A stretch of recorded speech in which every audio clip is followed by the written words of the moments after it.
Looking at my video in hindsight, and just after doing the video, I think I did a fairly good job, but some areas that definitely could be improved upon. For the most part, I try to stay to the four processes of motivational interviewing, which is the engaging, the evoking, or the engaging, focusing, evoking, and then planning. Uh, Started off just simple, like, how are you doing? Introduce myself, and try to really let it flow that way. Uh, I try to make sure that I kept asking open-ended questions. I didn't want to uh, be too direct, other than like when my patient gave me an answer, and I would give like either a reflection or a summary, which would also kind of show my engagement with the patient. Uh, but in general, I try to keep open-ended questions, which weirdly enough, and maybe this is what motivational interviewing is supposed to be like, but it felt like I did almost nothing. Like it was very much like my video went over 5 minutes, and in that time, I might have spent like 30 seconds to a minute of me talking, versus the rest was the patient. So props to my actor that was helping me.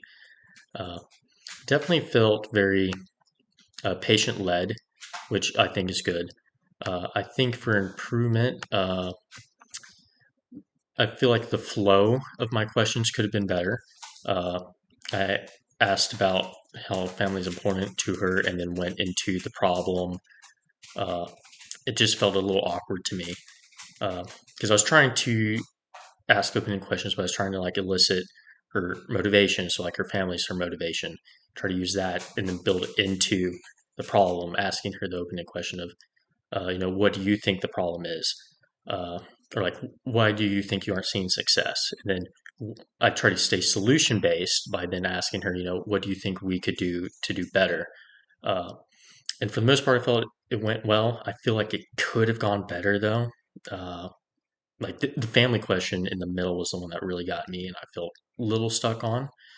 Uh, if I had to redo it, I'd probably try to fix the order of my questions, uh, and really just get more comfortable with asking those open-ended questions, or like finding the areas I should move forward first and the organization upon which I build on them. Uh, but all in all, I enjoyed it. Like I said, I feel like I didn't have to do much, which might be what happens with open-ended questions, right? And motivational interviewing is very patient-led, patient-driven, uh, but definitely a good experience.